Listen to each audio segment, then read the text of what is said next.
Hey everyone, this is Kenji. I'm here at home, and today I'm going to show you how to make a classic French style omelet. So French omelets, American omelets are typically browned, they're stuffed and they're big, and French omelets are delicate. Usually no color at all is what you're aiming for. And you want them to be almost like soft scrambled eggs inside. In fact, that's exactly what you want them to be. I'm adding some chives here just because we had some in the garden. You don't have to add anything though. So a couple eggs. I'm doing a 2-egg omelet. 2 eggs is about right for 2 large eggs is about right for an 8-inch pan. You can do 3 eggs for a 10-inch pan. A little salt. Let me get this going on. So this is a non-stick skillet, which is the easiest thing for these eggs.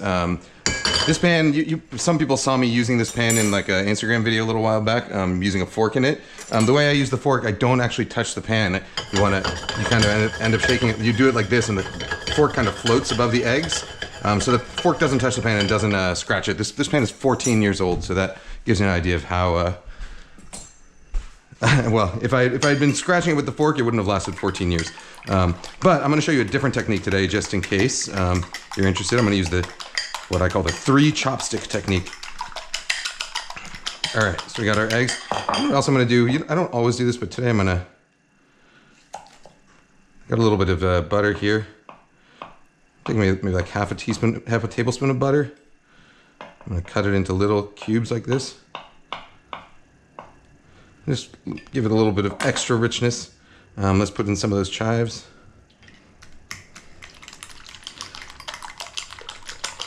So that'll just make the eggs a little bit more tender, a little bit more rich as they cook.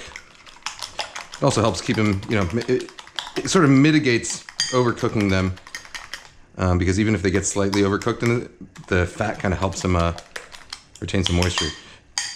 So either they're going to be better than your normal eggs, or you're going to screw them up, in which case they'll end just as good as your normal eggs. Okay, so I got butter here. We want the pan high heat right now.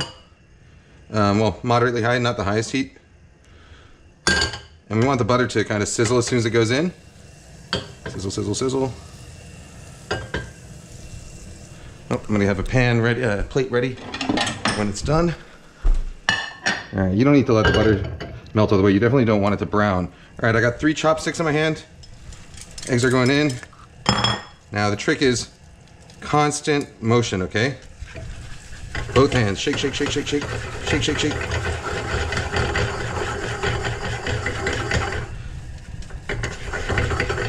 And just when it gets soft like that, that's just about done. And now you tilt the pan that way, bang it a little bit. Switch down to 2 chopsticks. The reason I do 3 chopsticks there is that it agitates more, and the more you agitate it, the more it'll break up into smaller and smaller curds, which is what you're aiming for. Loosen this up over here. It's okay if it's a little bit messed up. This is not a perfect one, because it never is when I'm shooting a video, but that's okay. Now what we do is we bang this part of the pan right here, and you see it kind of jumps up, and that releases that back edge, and then you can fold it over itself a tiny bit like that. Now, all you have to do is pick up the pan like this, hold your plate, and invert it. There you go. That is a classic French omelet. What I'm going to do is I'm going to tidy it up a little bit. I take some butter, give it a little, like you would, like you would corn on the cob. Just give it a little glaze of butter at the end. I'm gonna sprinkle some more chives.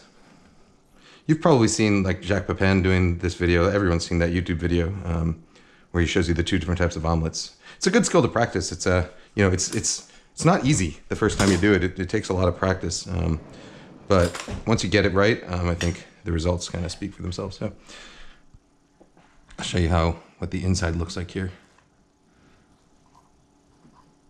So you can see. Nice and moist inside. Almost like here. Why don't we do a little dissection? We'll take this. Oh, and if you want, if you want to stuff the omelet, what you can do is you can kind of slit down it like this and kind of pull it open. There you can see how this nice soft scrambled eggs inside there. A little bit of moisture. What you can do is you split it open like that, and then you can fill it with, say, you know, sauteed mushrooms in a pan sauce, or chicken liver, or whatever the heck you want to put in there. I'm gonna take a bite.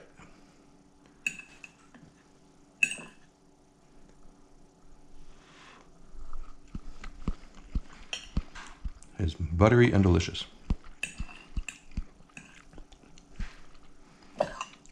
I'll give some to Shabu. Hey, Shabu.